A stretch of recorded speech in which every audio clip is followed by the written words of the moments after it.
Hello everyone, once again welcome back to our YouTube channel. तो आज की इस वीडियो में आप सभी का स्वागत है। लेसन नंबर 1 की ये हमारी पार्ट 3 क्लास है। इससे पहले हमने लेसन नंबर 1 की पार्ट 1 एंड पार्ट 2 की क्लास में सभी कॉन्सेप्ट को डिस्कस कर लिया था, बट दो ऐसे कॉन्सेप्ट है जो कि हमारे प्रीवियस क्लास में कवर नहीं हो पाए थे। तो आज की इस वीडियो में उन्हीं दो कॉन्सेप्ट को हमें डिस्कस करना है एंड लेसन नंबर 1 को कंप्लीट करना है। सबसे पहले जो फर्स्ट कॉन्सेप्ट है जिसे हमें डिस्कस करना है that is importance of management and second है हमारा कोऑर्डिनेशन। तो ये दो कॉन्सेप्ट हम डिस्कस करेंगे और लेसन नंबर 1 को कंप्लीट करेंगे। इससे पहले अगर आपने पार्ट 1 एंड पार्ट 2 की क्लास को नहीं देखा है तो आप प्लेलिस्ट में जाके जरूर से देखना। साथ ही आपको डिस्क्रिप्शन में सबसे फर्स्ट में ही आपको वहाँ पे एक लिंक मिल जाएगा जहाँ से आप कंप्लीट प्लेलिस्ट को सेव करके रख सकते हो या वहाँ से आप डाउनलोड कर सकते हो। जिस भी तरीके से आपको करना है वहाँ से आप उसको सेव रख सकते हो। तो यहाँ से आज की जो हमारी क्लास है यहाँ से हमें स्टार्ट करनी है इम्पोर्टेंस ऑफ मैनेजमेंट के बारे में, कि जो प्रबंध है इसको हम जरूरी क्यों समझें या इसका महत्व कैसे है,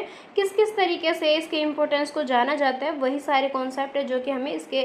यहाँ पर हमें डिस्कस करना है। सबसे पहले हम बात करेंगे यहाँ पे इम्पोर्टेंस ऑफ मैनेजमेंट के बारे में। तो देखो, इम्पोर्टेंस ऑफ मैनेजमेंट को समझने के लिए काफ़ी सारे पॉइंट है जिसके थ्रू हम ये समझेंगे कि मैनेजमेंट को महत्व क्यों दिया जाता है। सबसे पहले देखो, मैनेजमेंट को महत्व हम क्यों दें, क्योंकि मैनेजमेंट के अंदर हम एक तरीके से अपने ऑब्जेक्टिव्स का सेटिंग करते हैं। मतलब कि किसी भी बिजनेस के अंदर, किसी भी ऑर्गेनाइजेशन के अंदर कंपनी का या जो भी फर्म है, जो भी ऑर्गेनाइजेशन है, उनका क्या मेन उद्देश्य है, उनकी जो कंपनी है वो किस लिए स्टैंड हुई है। देखो, वैसे तो प्रॉफिट मेन उद्देश्य रहता ही रहता है, लेकिन सभी कंपनी का, ये जितने भी बिजनेस रहते हैं, सभी का जो मेन ऑब्जेक्टिव रहता है कि फ्यूचर तक के लिए अपने बिजनेस को लेके चलते हुए चलना, मतलब किसी भी तरीके से उनका बिजनेस जो है बंद ना हो जाए। तो वो अपने ऑब्जेक्टिव को इस तरीके से रखते हैं ताकि फ्यूचर तक वो प्रॉफिट को गेन कर पाए, मतलब कि प्रॉफिट को अचीव कर पाए और लंबे टाइम तक के लिए अपने बिजनेस को चला सके। तो यहाँ पर कंपनी क्या करते हैं, अपने ऑब्जेक्टिव्स को, अपने मिशन को, अपने विज़न को, अपने गोल्स को यहाँ पर सेट करते हैं। तो यहाँ पे मैनेजमेंट के इम्पोर्टेंस के बारे में हम कैसे जान सकते हैं कि the management of the organisation play a key role in setting its mission and vision, कि किसी भी कंपनी के अंदर उनका क्या मिशन है या क्या उनका विज़न है फ्यूचर को लेके। इसके लिए एक जो प्लान करते हैं, जैसे एक चाबी, जो एक ताले की जो चाबी रहती है जिससे वो ताला खुलता है, सेम उसी तरीके से मैनेजमेंट के द्वारा हम अपने बिजनेस के अंदर जो भी हमारे मिशन है, जो भी हमारे ऑब्जेक्टिव है, जो भी हमारे गोल्स है, उनको अचीव करने का एक तरीके से की मानी जाती है, मतलब कि एक तरीके से चाबी मानी जाती है। तो यहाँ पर मैनेजमेंट का काफ़ी ज़्यादा इंपॉर्टेंट है, क्योंकि इसके विदाउट में अगर किसी भी काम को प्लान करके हम कंप्लीट ना करें तो ज़रूरी नहीं है कि वो उस काम में हमें सक्सेस मिल जाए। क्योंकि अगर हम सभी कामों को प्लान करके चलते हैं तो वहाँ से ज़्यादा पॉसिबिलिटी हो जाती है कि हमें वहाँ से सक्सेस मिल ही जाएगी। तो इस वजह से किसी भी बिजनेस के अंदर मैनेजमेंट को एज एक तरीके से की रोल की तरह मानते हैं, ताकि कंपनी का जो भी ऑब्जेक्टिव है, जो भी मिशन है, उसको आसानी से अचीव किया जा सके। तो यहाँ पर देखो, हम काफ़ी सारे जो कंपनी मिशन बनाते हैं या बोल सकते हैं जो ऑब्जेक्टिव बनाते हैं वो अलग अलग टाइप्स के बनाते हैं। कुछ ऐसे होते हैं जो कि लॉन्ग टर्म के लिए रहते हैं, कुछ ऐसे रहते हैं जो कि कम टाइम के लिए रहते हैं, जिसे हम शॉर्ट टर्म कहते हैं। तो देखो, लॉन्ग टर्म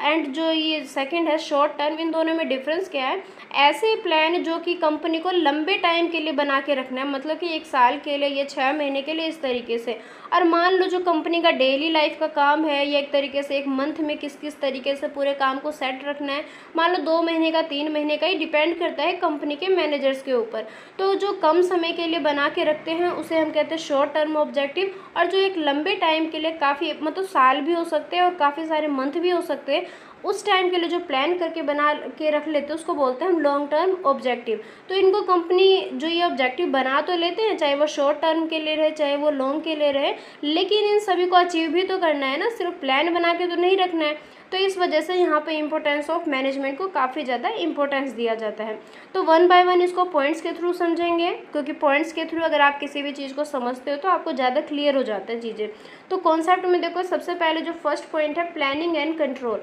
कि प्लानिंग एंड कंट्रोल ये जो दो चीज़ है, मतलब कि नियोजन और नियंत्रण, इसमें मैनेजमेंट को हम किस तरीके से ज़रूरी समझें या किस तरीके से मैनेजमेंट का यहाँ पे हम महत्व समझें। The management not only establish the objective of the organisation but also develops plan in order to achieve organisational success. कि यहाँ पर देखो इस लाइन के थ्रू ये बताया गया है कि मैनेजमेंट का जो ऑब्जेक्टिव है सिर्फ और सिर्फ ये इस्टेब्लिश नहीं करना कि कंपनी का किस तरीके से उनको लेके चलना है या किस तरीके से उनको प्लान करना है, सिर्फ ये नहीं है, बल्कि उनको डेवलप करना है काफ़ी सारे प्लान को, ताकि कंपनी के अंदर सक्सेस को अचीव करने के लिए जो भी उन्होंने प्लान्स कर रखे उनको ऑर्डर में 1 बाय 1 कंप्लीट कर सके और उसको अचीव कर पाए। देखो इस लाइन का मतलब सिंपल तरीके से ये है कि कंपनी ने जो भी प्लान बना रखे उसको कागज़ तक नहीं रखना है, उसको एक्चुअल में अचीव भी करना है। हमें कि मान लो हमने प्लान तो बना लिया काफ़ी अच्छा खासा, लेकिन हम उसको अपने एक्शन में लेके ही नहीं आ रहे, मतलब कि उसके लिए हम काम ही नहीं कर रहे, तो हम क्या करेंगे, हमारे प्लान तो सिर्फ कागज़ तक ही रह जाएंगे, उससे हमें प्रॉफिट या वो उस प्लान को या उस ऑब्जेक्टिव को तो हम अचीव नहीं कर पाएंगे। तो इस वजह से मैनेजमेंट का यहाँ पर महत्व है कि मैनेजमेंट का काम सिर्फ ये नहीं है कि ऑब्जेक्टिव को बनाना है, बल्कि उस ऑब्जेक्टिव को अचीव करने के लिए यहाँ पे डेवलप करना है हमें काफ़ी सारे प्लान्स को। ताकि अब यहाँ पे जो मैं आपको बोल रही हूँ कि प्लान्स को अचीव करना है, तो कौन कौन से ऐसे प्लान्स हो सकते हैं, लाइक प्रॉपर प्लानिंग होनी चाहिए सबसे पहले, हमारे सभी कामों के बीच में समन्वय मतलब कि कोऑर्डिनेशन होनी चाहिए, जो कंट्रोल है ये काफ़ी ज़्यादा इसेंशियल है, मतलब कि ये जो तीनों पॉइंट है ये काफ़ी ज़्यादा ज़रूरी इसेंशियल चीज़ है जो जिसके थ्रू हम अपने ऑर्गेनाइजेशन के सक्सेस को अचीव करेंगे। तो ये था हमारा प्लानिंग एंड कंट्रोल के बारे में कि इसके अंदर मैनेजमेंट का कितना ज़्यादा महत्व है। इसके बाद में सेकंड पॉइंट है हमारा एफिशिएंट यूटिलाइजेशन ऑफ रिसोर्सेज, कि कंपनी के अंदर जो भी रिसोर्सेज है, जो भी संसाधन है, उसका जो यूजेज है, ये जिसका जो यूटिलाइजेशन है वो एफिशिएंट तरीके से, मतलब कि उसको एक आप प्रचुर मात्रा में या बोल सकते हैं कि काफ़ी बेहतर तरीके से उसको यूज़ करना है जिससे ऑर्गेनाइजेशन को सक्सेस मिल सके। सक्सेसफुल ऑर्गेनाइजेशन आर नॉट, मतलब कि कोई भी जो सक्सेसफुल ऑर्गेनाइजेशन है वो सक्सेसफुल इसलिए नहीं कहलाती है कि हाँ वो बड़ी कंपनी है या किस तरीके से उन्होंने अपने सक्सेस को अचीव किया, क्योंकि वहाँ पर देखो सक्सेसफुल ऑर्गेनाइजेशन को आप किस तरीके से मेज़र कर सकते हो कि उनका जो अमाउंट है उनका आउटपुट का वो मैक्सिमम रहता है, मतलब कि उनके पास में जो रिसोर्सेज है उसका वो इस तरीके से यूज़ करते हैं ताकि उनको कम से कम रिसोर्सेज का यूज़ करके ज़्यादा से ज़्यादा आउटपुट को अचीव कर पाए। आउटपुट का मतलब यहाँ पे रिजल्ट से है कि उनका जो भी मैन्युफैक्चरिंग का काम है या सर्विसिंग का काम है वो ज़्यादा से ज़्यादा अमाउंट में हो पाए।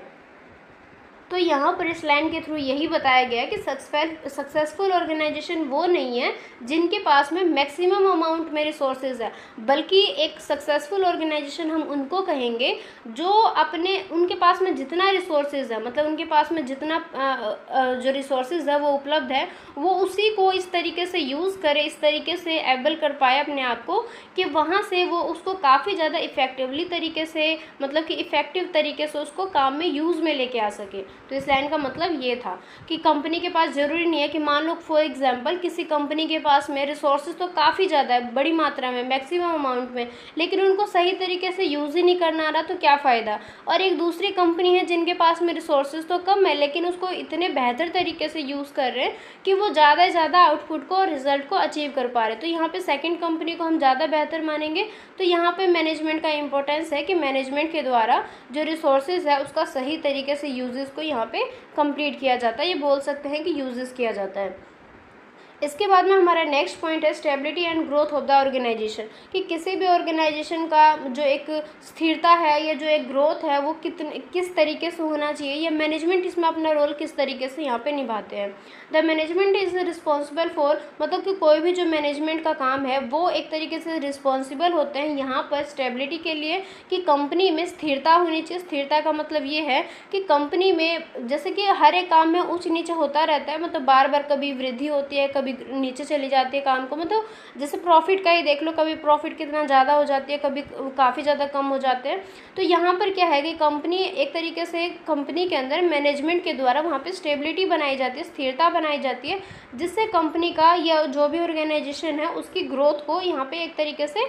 लेके चलते हुए चलना, मतलब ग्रोथ नीचे ना जाए, थोड़ी थोड़ी करके ही वो ऊपर बढ़ती हुई जानी चाहिए। और इसके साथ में यहाँ पे प्रॉपर कोऑर्डिनेशन होनी चाहिए वेरियस रिसोर्सेज के बीच में, इफेक्टिव हमें सारी चीज़ों को यूज़ करना है, जिससे क्या होगा एक जो बिज़नेस है वो यहाँ पे प्रॉफिटेबल बिजनेस अपॉर्चुनिटीज़ को अचीव कर पाएंगे। तो यहाँ पर क्या हमने समझा कि मैनेजमेंट के द्वारा कंपनी के अंदर या किसी भी ऑर्गेनाइजेशन के अंदर स्थिरता और उसकी जो वृद्धि है उसको यहाँ पे स्थापित किया जाता है। उसके बाद में नेक्स्ट है हमारा डेवलपमेंट ऑफ इंडिविजुअल्स। इंडिविजुअल्स का मतलब यहाँ पर ये है कि जैसे कि हर एक काम में ये हर एक व्यक्ति के जो एक डेवलपमेंट है, जो एक विकास है, वो होना चाहिए। तो मैनेजमेंट किस तरीके से यहाँ पे काम करेंगे या हेल्प प्रोवाइड करेंगे। Management not only helps in achieving the organisational goals and objective, कि यहाँ पर मैनेजमेंट सिर्फ इसलिए हेल्प नहीं करती है कि आपको अपने गोल्स को या अपने ऑब्जेक्टिव को अचीव करना है, but also make an extremely important contribution toward the development of employees, कि यहाँ पर मैनेजमेंट का काम सिर्फ ये नहीं है कि ये हेल्प प्रोवाइड नहीं करना कि वो आपके गोल्स को या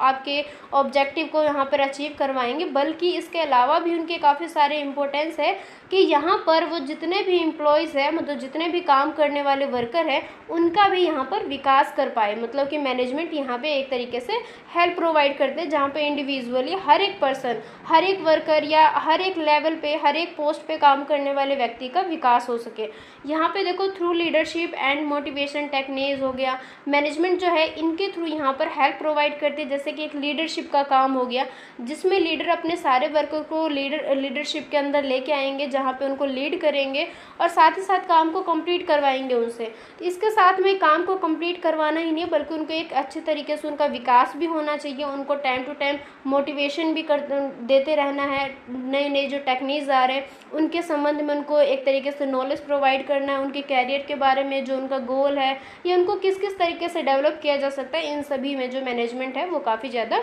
हेल्प प्रोवाइड करते हैं। इसके साथ में देखो किसी भी वर्कर की नॉलेज को हम किस तरीके से बढ़ाएं, उनके स्किल्स को किस तरीके से बढ़ाएं, उनके एटीट्यूड्स में किस तरीके से परिवर्तन लेके आए, ये पूरा जो है मैनेजमेंट का एक तरीके से रिस्पॉन्सिबिलिटी है, या आप ये समझ सकते हो मैनेजमेंट का ये महत्व है, जहाँ पर मैनेजमेंट ये सारे कामों को कंप्लीट करने में हेल्प प्रोवाइड करते हैं।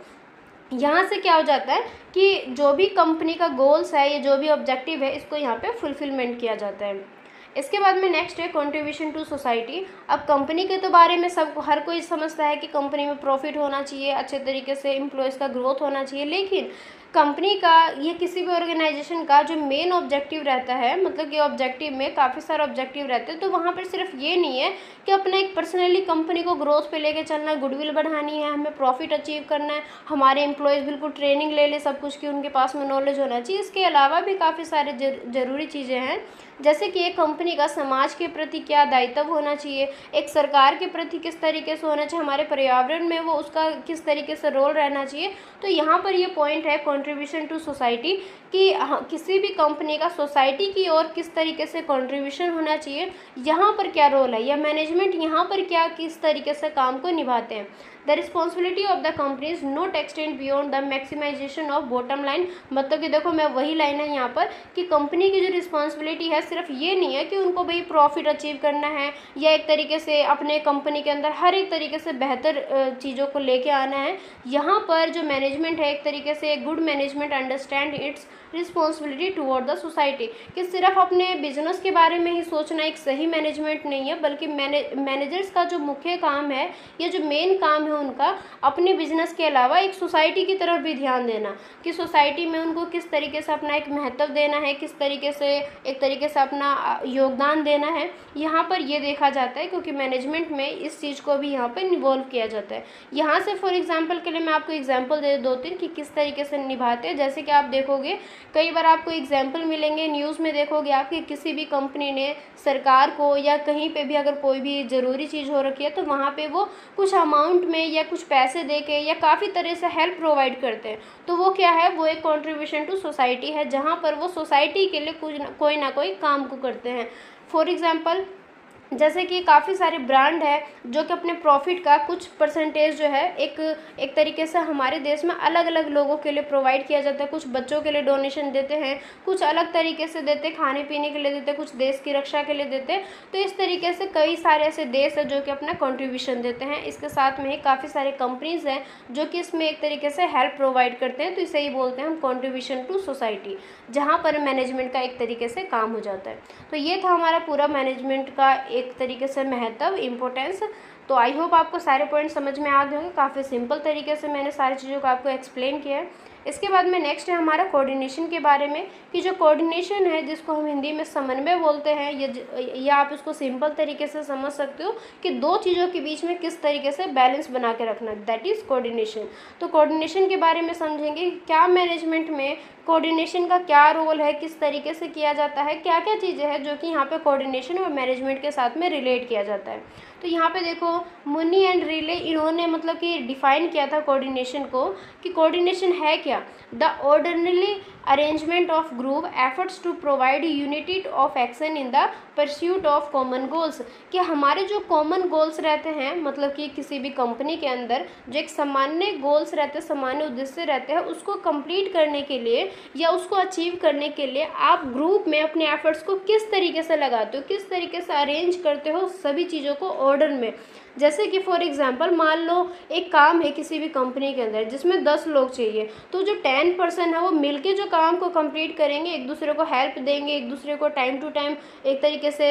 नॉलेज देंगे, स्किल देंगे, एक दूसरे को सहयोग देंगे। तो ये क्या है, यही तो है कोऑर्डिनेशन, जहाँ पे जो लोग हैं ग्रुप में एफर्ट्स लगाते, जहाँ पे कोई भी व्यक्ति पर्सनली ये नहीं सोचता कि इस काम को मैं करूँगा तो मुझे फ़ायदा होगा, वहाँ पर पर्सन ये सोचते हैं कि इस काम को हमें मिलकर किस तरीके से कंप्लीट करना है, या हम एक दूसरे को किस तरीके से हेल्प प्रोवाइड करें, जो स्किल फर्स्ट पर्सन के पास में वो सेकंड पर्सन को किस तरीके से हेल्प दे सके, या सेकंड पर्सन का जो नॉलेज है, जो स्किल है उसके पास में वो किस तरीके से थर्ड पर्सन को दे सके। कंप्लीटली आप ये कह सकते हो कि ग्रुप में काम को कंप्लीट को कैसे किया जा सके, एक दूसरे के साथ में मिल के सहयोग के साथ में, यही कहलाता हमारा समन्वय।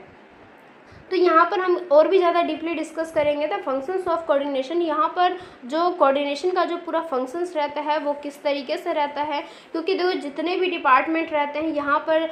हर एक डिपार्टमेंट का अलग अलग काम रहता है, अलग अलग एक्टिविटीज़ रहती है। तो यहाँ पर जितने भी एम्प्लॉयज़ हैं उनके बीच में कोऑर्डिनेट होना काफ़ी ज़्यादा ज़रूरी है, तभी जो है एक डिपार्टमेंट के अंदर काम करने वाले व्यक्तियों का सहयोग रहेगा और हर एक डिपार्टमेंट के बीच में आपस में ईच अदर में मतलब एक दूसरे के साथ में सहयोग बना रहेगा, तभी जाके वो कंपनी के मेन गोल को अचीव करने में हेल्प प्रोवाइड करेंगे। क्योंकि जब कंपनी काफ़ी बड़े लेवल पे हो जाती है तो वहाँ पर काफ़ी सारे डिपार्टमेंट बनाने पड़ते हैं, लेकिन अगर एक दूसरे डिपार्टमेंट एक दूसरे को हेल्प नहीं देंगे, एक दूसरे को सहयोग नहीं देंगे, तो कंपनी का मेन जो उद्देश्य है, मेन जो ऑब्जेक्टिव है, उसको कैसे अचीव किया जा सकेगा। तो कोऑर्डिनेशन ही यहाँ पर बीच में बैलेंस करने का काम करता है, जो कि कंपनी के गोल को एक तरीके से सभी कामों के बीच में कनेक्टिविटी मतलब कि एक तरीके से कनेक्ट होकर रखती है। तो सबसे पहले हम यहाँ पर यही बात करेंगे इसके बारे में कि क्या जो मैनेजमेंट है वो एक किसी भी ऑर्गेनाइजेशन के लिए एसेंस है, जिसे हम बोलते हैं सार है, कि मतलब कि क्या कोऑर्डिनेशन को ही एक पूरा सार माने मैनेजमेंट में।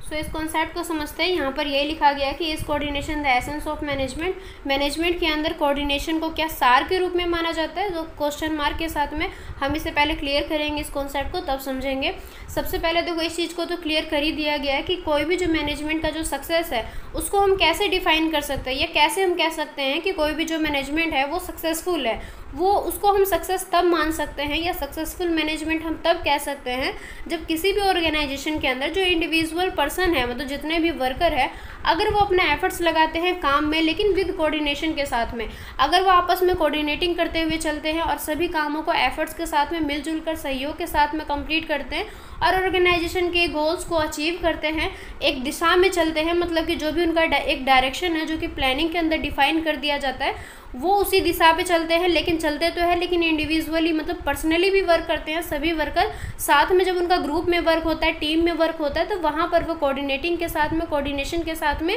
काम को कंप्लीट करते हैं, अपना अपना योगदान देते हैं। तो यहाँ पे देखो सक्सेसफुल मैनेजमेंट में यहाँ पर जितने भी एक्टिविटीज़ इन्वॉल्व किए जाते हैं, जैसे कि प्लानिंग हो गया, ऑर्गेनाइजिंग हो गया, डायरेक्टिंग, स्टाफिंग हो गया, इन सभी कामों के बीच में क्या होना चाहिए, सबसे main point that is coordinating. Coordination जो है इसके द्वारा ही सभी कामों को आप सहयोग के साथ में एक दूसरे के साथ में रिलेट करते हुए चलेंगे। क्योंकि हमने क्लास के स्टार्टिंग में इस चीज़ को पढ़ा था कि जो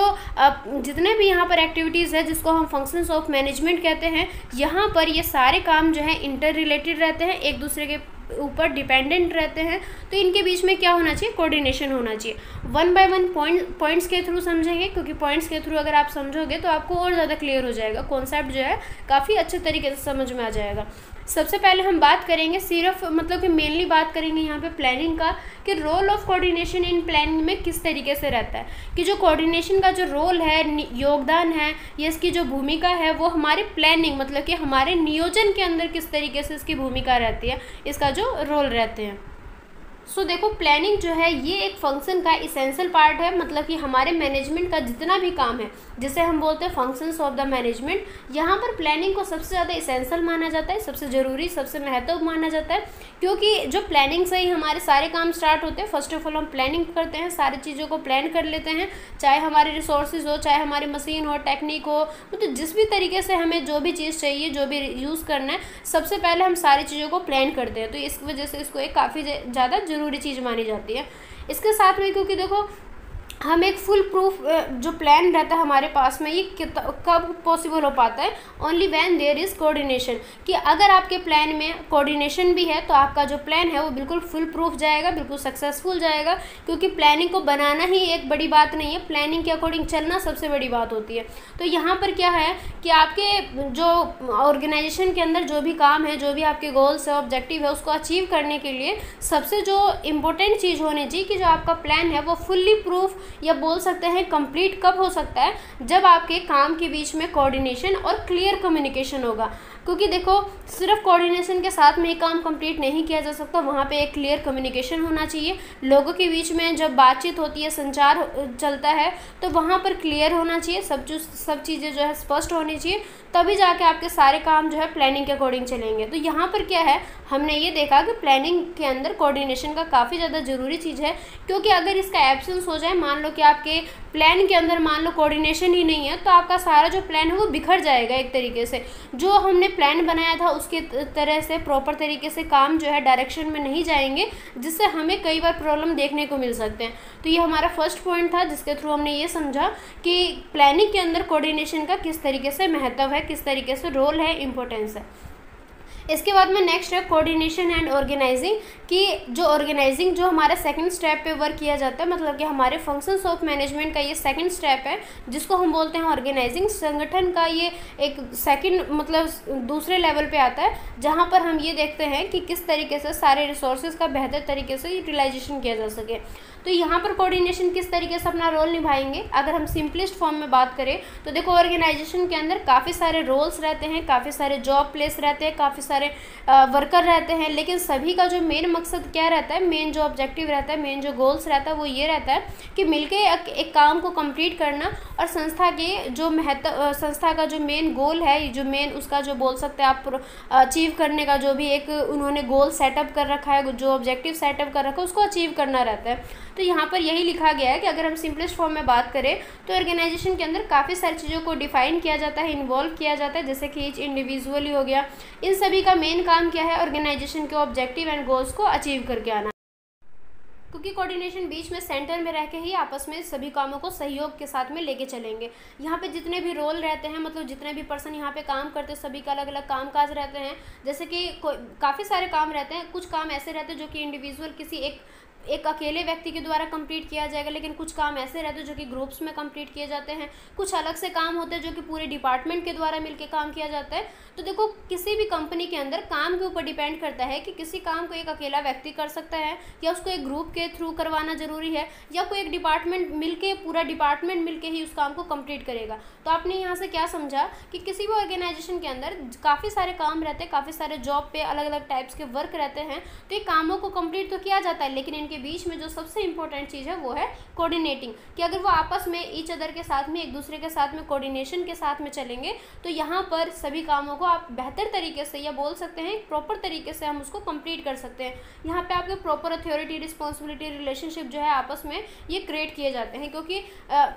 सारी चीज़ों को तो प्लान के अंदर डिफाइन कर ही लिया जाता है, लेकिन कोऑर्डिनेशन के साथ में अगर इन सबके वन बाय वन करें तो सारे काम जो है बिल्कुल प्लानिंग के अकॉर्डिंग कंप्लीट किए जाते हैं। तो यहाँ से ये था कि कोऑर्डिनेशन किस तरीके से ऑर्गेनाइजिंग में अपना रोल जो है अपना निभाते हैं। इसके बाद में नेक्स्ट है हमारा कोऑर्डिनेटिंग एंड स्टाफिंग, कि स्टाफिंग के अंदर कोऑर्डिनेशन का किस तरीके से काम है। तो देखो सबसे पहले जो टर्म है स्टाफिंग, इसका मतलब क्या है, हमने स्टार्टिंग में इस चीज़ को डिस्कस कर लिया था डीपली, जहाँ पे हमने सिर्फ और सिर्फ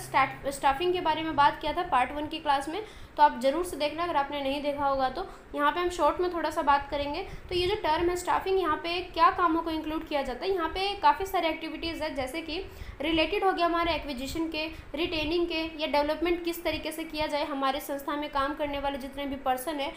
ये सारे क्या है हमारे रिसोर्सेज है हमारे ऑर्गेनाइजेशन के अंदर। तो ये सारे अलग अलग टाइप्स के एक्टिविटीज़ जो है यहाँ पे इंक्लूड किए जाते हैं। अब इन एक्टिविटीज़ के अंदर कौन कौन से काम किए जाते हैं, जैसे कि देखो रिक्रूटमेंट का काम हो गया कि संस्था में कितने व्यक्तियों की ज़रूरत है। जैसे कि देखो स्टाफिंग के अंदर क्या हो गया, स्टाफिंग का मतलब हो गया नियुक्तिकरण। अब नियुक्तिकरण का मतलब क्या हो गया कि किसी भी कंपनी के अंदर किसी भी जॉब पर कितने व्यक्ति की ज़रूरत है, कितने व्यक्ति मिलकर उस काम को कंप्लीट करेंगे। जैसे आप देखते हो ना कहीं पे जॉब की वैकेंसी निकलती है तो वो क्या है, वो स्टाफिंग ही तो है, जिसमें किसी व्यक्ति को एक जॉब पे रखा जाएगा, एक जॉब दिया जाएगा, एक काम दिया जाएगा। तो यहाँ पर यही किया जाता है, उन सभी लोगों को जॉब के लिए बुलाया जाता है, जितने भी पर्सन चाहे उसके लिए अप्लाई कर पाते हैं। फिर उनके पास में उनके लिए एक पूरा सेटअप कर लिया जाता है क्राइटेरिया, इसके अकॉर्डिंग उनका सिलेक्शन किया जाता है। उनको जब उनका सिलेक्शन में किसी का भी नाम आ जाता है तो उनमें से किसी एक का प्लेसमेंट किया जाता है। प्लेसमेंट का मतलब है कि उनको उसके जॉब पर दे दिया जाता है कि हाँ आपको ये जॉब करना है, आपको ये जॉब मिल चुकी है। उसके बाद में मान लो कोई फ्रेशर है या मान लो फ्रेशर ना भी हो तो भी उसको एक काम को और ज़्यादा अच्छे तरीके से करने के लिए हो सकता है कि उसको ट्रेनिंग की ज़रूरत है, तो यहाँ पे उसको ट्रेनिंग भी प्रोवाइड की जाएगी, उनका टाइम टू टाइम डेवलपमेंट किया जाएगा, उनको प्रमोशन दिया जाएगा अगर उन्होंने अपने काम को अच्छे तरीके से किया है तो, साथ साथ ही उनको कंपनसेशन भी दिया जाएगा। तो ये पूरा जो काम है, ये जितने भी एक्टिविटीज़ है, ये कहाँ पर किया जाएगा, ये सारे काम जो है हमारे स्टाफिंग के अंदर किया जाएगा। तो ये देखो काम को पढ़ना तो काफ़ी ज़्यादा आसान है, समझना भी काफ़ी ज़्यादा आसान है, लेकिन अगर इसको रियल लाइफ में देखा जाए तो इसको करना काफ़ी ज़्यादा टफ हो जाता है। क्योंकि आज के टाइम में देखोगे कि चलो मान लो कि किसी कंपनी के द्वारा एक व्यक्ति को किसी जॉब के लिए सेलेक्ट किया, कितना सारा प्रोसीजर लगा होगा उनको उसको बुलाने में, सिलेक्शन करने में, उसको प्लेसमेंट में, ट्रेनिंग में। हो सकता है कि वो व्यक्ति कुछ टाइम जॉब करके वहाँ से हट जाए, उसका मन ना हो या किसी भी रीज़न से वो जॉब पे ना करे, तो कंपनी का तो सब कुछ वेस्ट हो गया। तो यहाँ पर इस वजह से इनके बीच में कोऑर्डिनेशन का काफ़ी ज़्यादा रोल है। यहाँ पर कोऑर्डिनेटिंग के थ्रू ये दिखाया जाता है कि व्यक्ति को एक तरीके से किस तरीके से उसको मोटिवेट करें या किस तरीके से उसको हम ऐसे अपनी कंपनी के साथ में कनेक्ट करके रख सकें। तो यहाँ पर कोऑर्डिनेशन का भी यहाँ पे भी रोल आ जाता है, क्योंकि without the proper coordination of staffing function it would not be possible for the organisation to achieve its objective as human resources are the most important. क्योंकि देखो ह्यूमन रिसोर्सेज को ये सबसे मोस्ट रिसोर्सेज माना जाता है, क्योंकि बाकी रिसोर्सेज को कौन यूज़ करेगा, वर्कर ही यूज़ करेंगे, जितने भी मैनेजर्स हैं वही तो यूज़ करेंगे। लेकिन तो सबसे ज़्यादा ज़रूरी तो हमारे आदमी हो जाएंगे, हमारे वर्कर हो जाएंगे, क्योंकि सारे काम तो उन्हीं के द्वारा संभालना है। इस वजह से यहाँ पे कोऑर्डिनेशन का इम्पोर्टेंट हो जाता है, क्योंकि कोऑर्डिनेशन के द्वारा ही उन सभी व्यक्ति को एक बिजनेस के साथ में, एक कंपनी के साथ में, एक ऑर्गेनाइजेशन के साथ में जोड़े हुए रखा जाता है।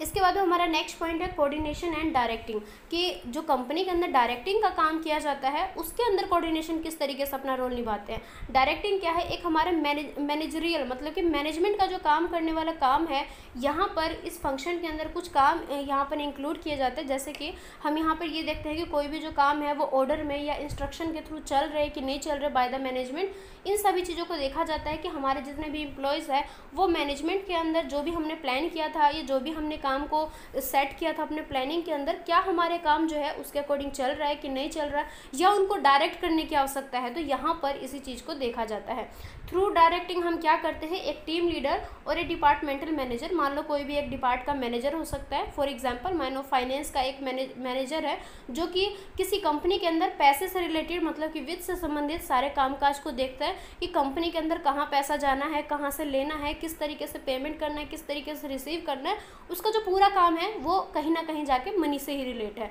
तो यहाँ पर मान लो हो सकता है कोई डिपार्टमेंट का कोई भी मैनेजर हो सकता है या कोई लीडर हो सकता है,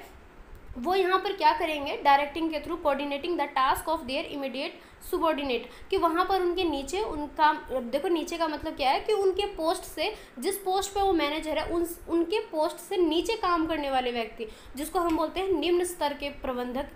या बोल सकते हो कि निम्न स्तर के जितने भी आदमी हैं, जितने भी पर्सन है काम करने वाले, उन सभी को देखना, उन सभी को लीड करना, एक तरीके से उनके टास्क को ये देखना कि वो अपने टास्क को, अपने काम को कंप्लीट कर रहे हैं या नहीं कर रहे हैं, अगर कर रहे हैं तो किस तरीके से कर रहे हैं। ये पूरा काम जो है ये डायरेक्टिंग के अंदर देखा जाता है। तो हमने क्या समझा यहाँ पे कि coordination is the essence of directing, कि कोऑर्डिनेशन भी हमारे डायरेक्टिंग के अंदर काफ़ी ज़्यादा इंपॉर्टेंट है। इसी के साथ में आपका पूरा लेसन कंप्लीट हो गया। यहाँ से आप देख सकते हो पूरी PDF यहाँ पे एंड है। ये जो PDF है ये मैं आपको टेलीग्राम पे ज़रूर से शेयर कर दूँगी, क्योंकि यहाँ से आप और ज़्यादा अच्छे तरीके से पढ़ सकते हो, क्योंकि स्टडी मटेरियल की भी आप हेल्प ले सकते हो। बट वहाँ पे क्या है, चीज़ों को थोड़ा सा लेंथी दे दिया जाता है, तो मैंने डायरेक्टली यहाँ पे आपको सारे इंपॉर्टेंट चीज़ों को यहाँ पे मैंने नोट्स के थ्रू प्रोवाइड कर दिया। तो ये मैं आपको टेलीग्राम पे शेयर कर दूँगी, तो टेलीग्राम पे आप ज़रूर से जुड़ जाना। ये हमारा यूट्यूब चैनल है जहाँ से आप इस वीडियो को देख रहे हैं, और ये हमारा टेलीग्राम में सेम नाम से ही है। तो अगर आप हमारे साथ में टेलीग्राम पे नहीं जुड़े हुए हो तो आप वहाँ पे जाके ज़रूर से हमारे साथ में जुड़ जाना, क्योंकि टेलीग्राम पे ही मैं सारे नोट्स प्रोवाइड करती हूँ। इसके साथ में काफ़ी सारे इन्फॉर्मेशन भी रहते हैं, तो कुछ सभी इन्फॉर्मेशन ऐसा नहीं रहता जिसको हम यूट्यूब पे प्रोवाइड कर सके वीडियो के थ्रू। कुछ ऐसी चीज़ें भी रहती हैं जो कि हम डायरेक्टली एक तरीके से मैसेज के थ्रू बता सकते हैं। तो टेलीग्राम पे ही मैं सभी चीज़ों को शेयर करती हूँ, तो आप वहाँ पे हमारे साथ में ज़रूर से जुड़ जाना। साथ ही अगर आपने हमारे चैनल को अभी तक सब्सक्राइब नहीं किया तो सब्सक्राइब भी ज़रूर से कर लेना। तो बस आज के इस वीडियो में बस इतना ही, क्योंकि हमारा पूरा लेसन कंप्लीट हो गया। पार्ट 1, 2, 3 इस तरीके से 3 भागों में हमने इस लेसन को कंप्लीट किया। तो अगर आपने किसी भी पार्ट को छोड़ दिया या आपने नहीं देखा है तो ज़रूर से देखना है, क्योंकि सभी कॉन्सेप्ट को देखने के लिए आपको सभी क्लासेस लेनी ज़रूरी है, क्योंकि कुछ ना कुछ कॉन्सेप्ट फिर ऐसे यहाँ पर स्किप हो जाता है। तो ये हमारा पूरा लेसन था। आई होप यहाँ तक की क्लास में आपको सारी चीज़ें अच्छे तरीके से समझ में आ गया होगा। अगर यहाँ पे किसी भी तरीके से डाउट हो, if there is any doubt in the class till now, then you must tell in the comment section में ज़रूर से बताना। इसके अलावा if you want PDF of this class then you can go to our Telegram group, जैसे कि मैंने अभी आपको बताया। यहाँ पे आप जाके डाउनलोड कर सकते हो हमारे सारे PDF को। तो ये हमारी पूरी क्लास थी। आई होप आपको काफ़ी ज़्यादा अच्छा लगा होगा, आपको सारे कॉन्सेप्ट समझ में आ गए होंगे। किसी भी तरीके से कोई डाउट हो तो आप कॉमेंट कर लेना। एंड बस अगर आपको क्लासेस अच्छी लगी, वीडियो पसंद आए तो लाइक कर देना, शेयर कर देना। एंड चैनल पर फर्स्ट टाइम विजिट करें तो चैनल को सब्सक्राइब भी ज़रूर से कर लेना। तो बस आज के वीडियो में बस इतना ही। Thanks for watching.